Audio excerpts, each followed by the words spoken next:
I'm going to tell you why poha becomes dry and the methods to repair it. Listen till the end of the video. If you have any other comments or questions, you can leave it in the comment section. We make sure we answer to all your questions. Poha becomes dry mainly because of two reasons. First, lack of moisture or water content in the soaked poha or while cooking.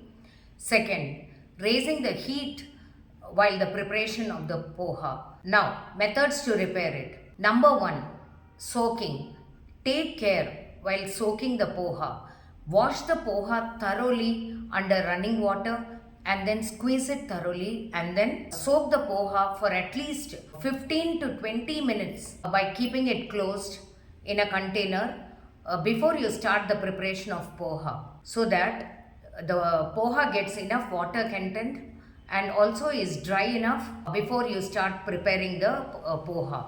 Number two, always the heat, that is after seasonings are added and the seasoning process is done, make sure you mix it well with all the masalas and then keep the pan in which you are cooking closed with a plate, because even the fine drops of steam water is very important for the poha to get thoroughly cooked along with the other ingredients. If you raise the heat or cook it in the open pan, what happens is the water in the poha gets evaporated quickly and then it turns dry. Hence, try to keep it and cook it maximum in slow fire by keeping it closed with a lid, so that the poha gets comfortably cooked and very tasty.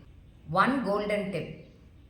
Suppose the poha is already prepared and it has turned out to be dry, then we can instantly repair it. Take some warm water, sprinkle on top of the poha nicely, mix it well. Now on the gas stove and then cook it on slow flame by closing the poha and cooking it on slow heat for about 5 minutes. What happens is the poha pulls the extra water content in it and then gets comfortably cooked. Thank you.